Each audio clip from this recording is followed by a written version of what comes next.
Indian വ്യോമസേനയുടെ കരുത്തിന് മുന്നിൽ പിടിച്ചു നിൽക്കാനാവാതെ പാകിസ്ഥാൻ. ഓപ്പറേഷൻ സിന്ദൂറിൽ ഇന്ത്യ തകർത്ത പാകിസ്ഥാന്റെ പ്രധാന വ്യോമതാവളം അറ്റകുറ്റപ്പണികൾ പരാജയപ്പെട്ടതിനെ തുടർന്ന് അവർക്ക് തന്നെ പൊളിച്ചു മാറ്റേണ്ടി വന്നിരിക്കുകയാണ്.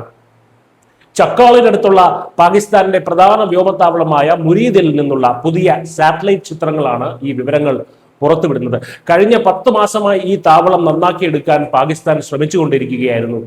എന്നാൽ ഇന്ത്യയുടെ ആക്രമണത്തിൽ കെട്ടിടത്തിന്റെ അടിത്തറയ്ക്കുൾപ്പെടെ ഫൗണ്ടേഷൻ ഉൾപ്പെടെ വൻ നാശനഷ്ടം സംഭവിച്ചതിനാൽ അറ്റകുറ്റപ്പണികൾ ഇനി സാധ്യമല്ലെന്ന് മനസ്സിലാക്കി പാകിസ്ഥാൻ തന്നെ ഈ കെട്ടിടം ഇപ്പോൾ പൂർണ്ണമായും പൊളിച്ചു മാറ്റി. ഒരു തകർന്ന കെട്ടിടത്തിന്റെ അവശിഷ്ടങ്ങൾ മാത്രമാണ് ഫെബ്രുവരി 28 സാറ്റലൈറ്റ് ചിത്രങ്ങളിൽ കാണാൻ കഴിയുന്നത്. 2025 മെയ് 10 ഇന്ത്യയുടെ ഓപ്പറേഷൻ സിന്ദൂർ നടന്നത്.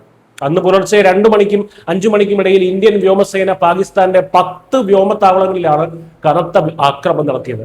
ഇതിന് പിന്നാലെയാണ് ഗത്യന്തരമില്ലാതെ പാകിസ്ഥാൻ വെടിനിർത്തലിന് കേണപേക്ഷിച്ചത്.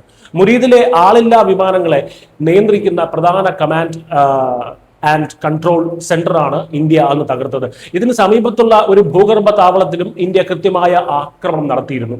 പുറമെയുള്ള കേടുപാടുകൾക്ക് പകരം കോൺക്രീറ്റ് മേൽക്കൂരകൾ തുളച്ചുകയറി ഉള്ളിൽ വെച്ച് പൊട്ടിത്തെറിക്കുന്ന അത്യാധുനിക ബോംബുകളാണ് ഇന്ത്യ അന്ന് ഉപയോഗിച്ചത്. റഫാൽ വിമാനങ്ങളിൽ നിന്നുള്ള സ്കാൽപ്പ് മിസൈലുകളാകാം ഇന്ത്യ പ്രയോഗിച്ചതെന്നാണ് പ്രതിരോധ വിദഗ്ധർ കരുതുന്നത്. ഈ ആക്രമണം കെട്ടിടത്തിന്റെ ആന്തരിക ഘടനയെ പൂർണ്ണമായും നശിപ്പിച്ചു. അതുകൊണ്ട് തന്നെയാണ് എത്ര ശ്രമിച്ചിട്ടും പാകിസ്ഥാൻ ഈ കെട്ടിടം പുനർനിർമ്മിക്കാൻ കഴിയാതെ പോയത്.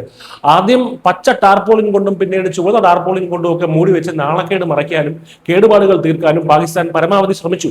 എന്നാൽ ഇന്ത്യൻ വ്യോമസേന ഏൽപ്പിച്ച പ്രഹരം അത്രത്തോളം ആഴത്തിലുള്ളതായിരുന്നു. ഒടുവിൽ ഗത്യന്തരമില്ലാതെ സ്വന്തം വ്യോമത്താവളം സ്വന്തം കൈകൊണ്ട് തന്നെ പൊളിച്ചു മാറ്റേണ്ട ഗതികേടിലാണ് ഇന്ന് പാകിസ്ഥാൻ.